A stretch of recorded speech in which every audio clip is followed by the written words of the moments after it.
여러분은 흑마술이나 저주 혹은 여러 주문들에 대해서 어떻게 생각하시나요? 보통 흑마술과 같은 마술들은 해서는 안 되는 행위 등으로 자주 간주되는데요. 놀랍게도 이런 흑마술과 저주 주문 등을 하나의 종교 철학으로 만든 이가 존재합니다. 특히 그의 존재는 많은 사람들과 비밀 종교들에 여러 영향을 끼치기도 했습니다. 오늘 소개할 미스터리 괴인은 영국의 신비학자 알레이스터 크로울리입니다.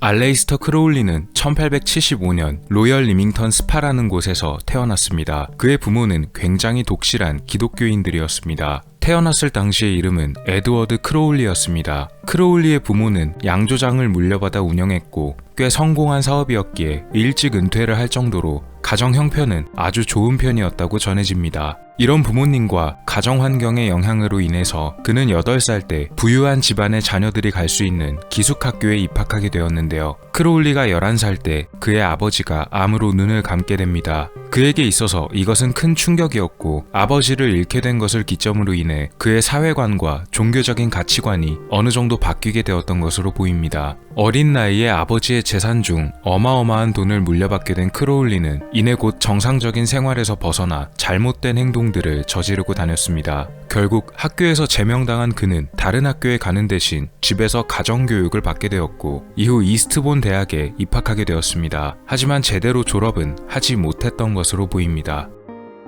그는 1895년에 케임브리지 대학교에 입학했습니다. 여기서 그는 체스 클럽의 회장을 맡기도 하는 등 꽤 활발한 대인관계를 가지기도 했었는데요. 그리고 이름도 알레이스터 크로울리로 개명합니다. 이 케임브리지 대학 재학 시절에 크로울리에게 중요한 2가지 사건이 일어났습니다. 하나는 신비한 오컬트 문화를 접한 것이었으며 다른 하나는 자신의 성적 정체성을 찾은 것이었습니다. 1897년 그는 대학에서 연극 클럽의 회장을 맡고 있던 허버트 찰스 폴리트를 만나게 되었습니다. 그리고 이내 그 둘은 가까운 관계를 맺게 되었고 크로울리는 곧 자신이 양성애자임을 깨닫게 됐습니다. 그러나 둘의 관계는 그다지 오래가지 못했고 금방 이별을 맞이하게 되었는데요. 이유는 허버트가 크로울리가 관심을 가지고 있던 오컬트 문화에 대해 전혀 관심이 없었기 때문이라고 합니다. 그는 대학에서 책들을 탐독하면서 더욱더 깊게 오컬트 문화와 신비주의학에 빠져들게 되었습니다. 그는 학업보다는 이런 것들에 관심을 가졌으며 결국 제대로 졸업하지 못한 채 케임브리지를 떠납니다. 1898년 크로울리에게 기념비적인 사건이 일어납니다. 스위스에 갔던 그는 그곳에서 화학자 한 명을 만났는데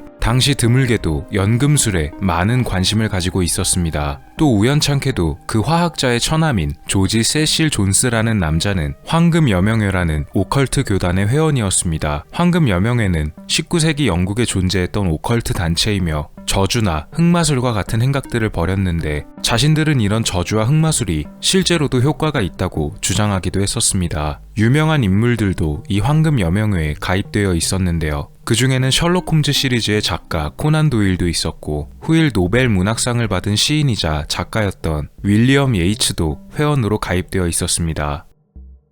크로울리는 황금여명회 교단에 큰 관심을 보였으며 당시 교단의 리더였던 사무엘 매더스를 소개받았는데요. 그를 통해서 직접 가입을 승인받게 되었습니다. 교단에 가입하게 된 크로울리는 스코틀랜드 네스호 인근의 볼스킨 하우스라 불리는 저택을 구입했으며 그곳을 자신과 몇몇 동료들의 아지트로 사용했습니다. 교단의 회원 중 한 명이었던 앨런 베넷이라는 남자로부터 여러 가지를 전수받았는데요. 베넷은 그에게 마술 의식 등을 비롯해서 오컬트에 관련한 필수적인 요소 등을 지도했습니다. 하지만 교단 내에서 크로울리는 평판이 좋지 못했습니다. 그가 방탕한 생활을 한다는 것이 그 이유였습니다. 회원 중에 유명인이 많다 보니 그들은 품위의 유지를 중요하게 생각했다고 합니다. 결국 교단 내부의 회원들은 그가 교단 내에서 다음 등급으로 승급하는 것에 대해 격렬히 반대했고 리더였던 매더스가 다른 회원들의 반대에도 불구하고 크로울리를 개인적으로 승급시킨 것에 불만을 품었습니다.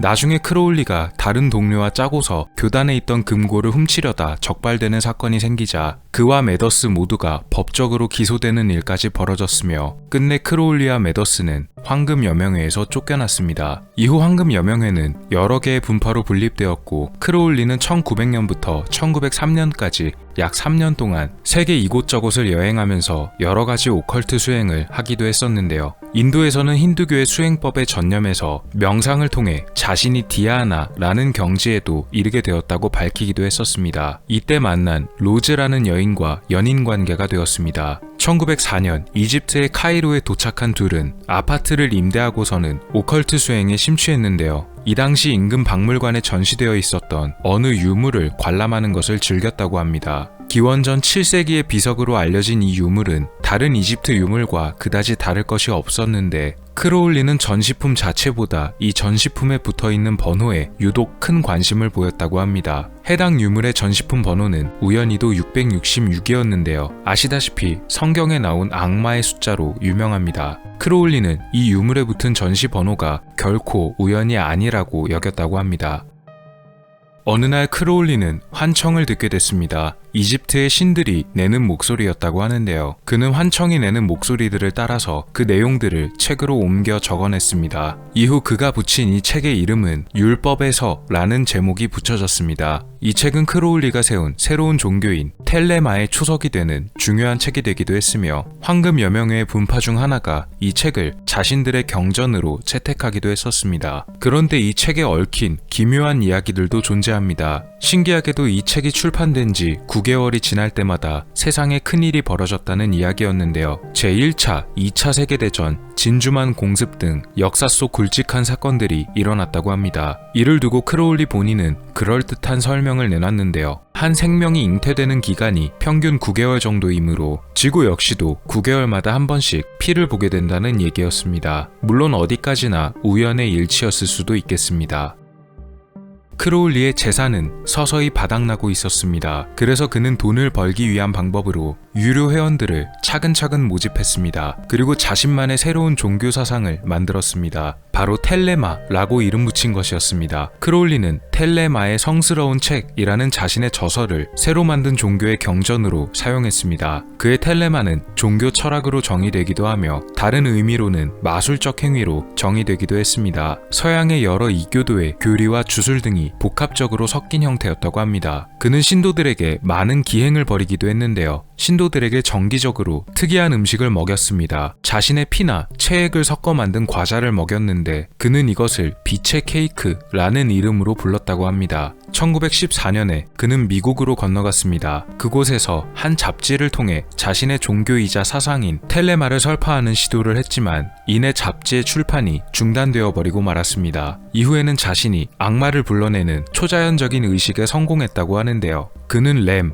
혹은 람이라 불리는 악마적인 존재와 실제로 만나는 것에 성공했다고도 말했습니다. 이 램과 만나는 의식뿐만이 아니라 여러 가지 초자연적인 의식을 행했으며 그때마다 자신은 악마와 만나는 데 성공했다며 신도들에게 설교하기도 했었습니다. 이후 1920년에 그는 이탈리아로 떠났습니다. 그는 시칠리아에 있는 한 낡은 건물을 임대해서 자신의 수도원으로 사용했는데요. 이 수도원은 텔레마 수도원, 텔레마 사원이란 이름으로 불렸습니다. 그가 당시 이곳에서 벌였던 기행들이 많은 논란이 됐습니다. 자신의 회원들과 추종자들에게 동물들의 피를 마셔야 된다고 강요하거나 오염된 개울의 물을 신성한 것이라고 말하며 강제로 마시게 하는 등의 행동을 벌였습니다. 결국 이 개울의 물을 마신 회원 중 한 명이 급성 간염으로 숨지는 일까지 벌어졌습니다. 이런 크로울리와 사원에서의 수상한 활동이 당시 이탈리아 정부의 관심을 끌게 되었고 결국 그는 이탈리아에서 추방당하게 됐습니다. 그가 사라지자 사원도 자연스레 폐허가 되었습니다. 현재까지도 텔레마 사원은 폐허가 된 채 남아있는데요. 아직도 당시 크로울리의 추종자들이 남긴 흔적이나 오컬트에 관심이 있는 사람들이 한 번씩 들러서 최근까지도 낙서를 한 모습 등을 그대로 볼 수가 있다고 합니다.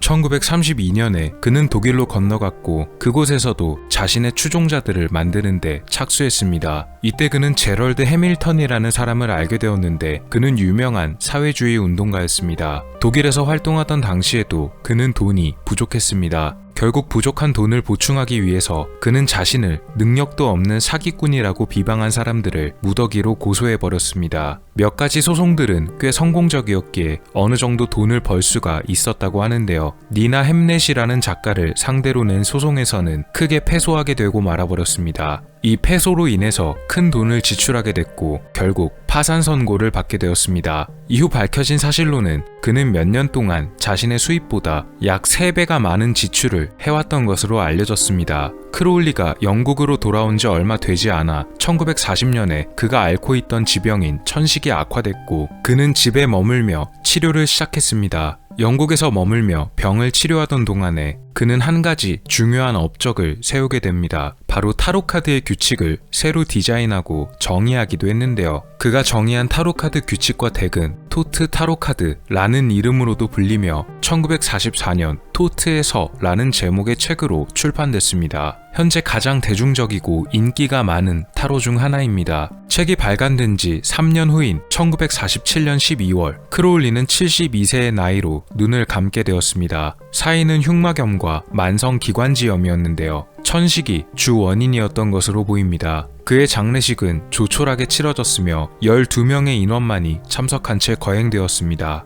몇몇 신문에서는 그의 이런 장례식조차도 흑마술 의식의 일종이라고 비난하기도 했습니다.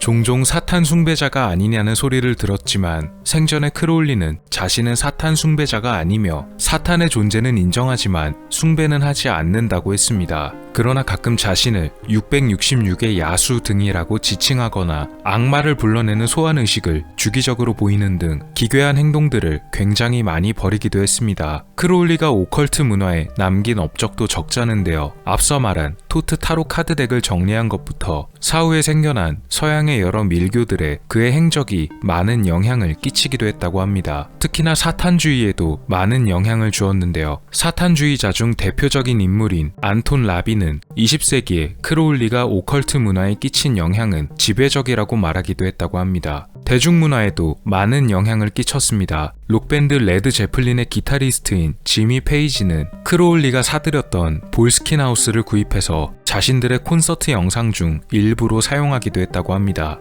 또 다른 유명 가수 데이빗 보위 역시도 1983년 1위를 기록한 싱글곡인 렛츠 댄스의 가사를 크로울리가 생전에 썼던 시의 구절로부터 영감을 받아서 작사를 했다고 하기도 합니다.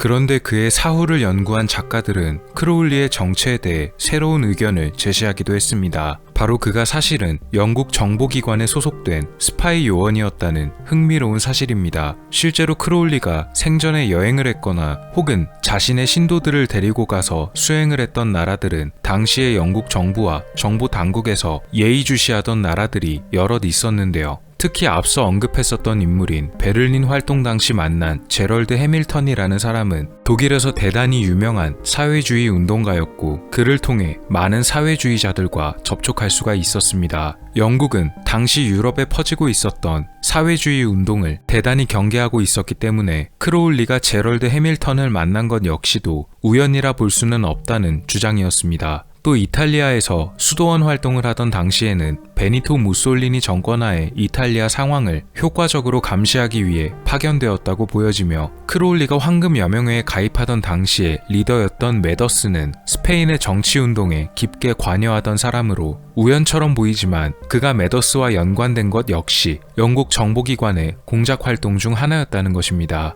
크로울리가 영국에서 평소 친하게 지내던 사람들 중에는 영국 정보기관에서 일했던 사람들이 많았는데 이건 역시도 그가 사실은 정보국의 요원이었다는 강력한 증거가 된다는 주장입니다. 그가 기행을 벌이거나 우스꽝스러운 기사가 났던 것도 일단 세계적으로 그를 기괴한 사람으로 인식시켜서 비밀 요원이라는 사실을 알아채지 못하게끔 하는 고도의 심리전이었다는 나름의 근거도 제시됐습니다. 물론 어디까지나 몇몇 작가들의 주장일 뿐이므로 과연 이 주장들이 사실인지 거짓인지는 영국 정부에서 인정하거나 자세히 밝히지 않는 이상은 그럴듯하지만 아직까진 흥미로운 가설로만 남아 있습니다. 20세기 최후의 흑마술사라고도 불리며 여러가지 오컬트와 대중문화에도 영향을 끼쳤던 신비로운 괴인 알레이스터 크로울리의 이야기였습니다.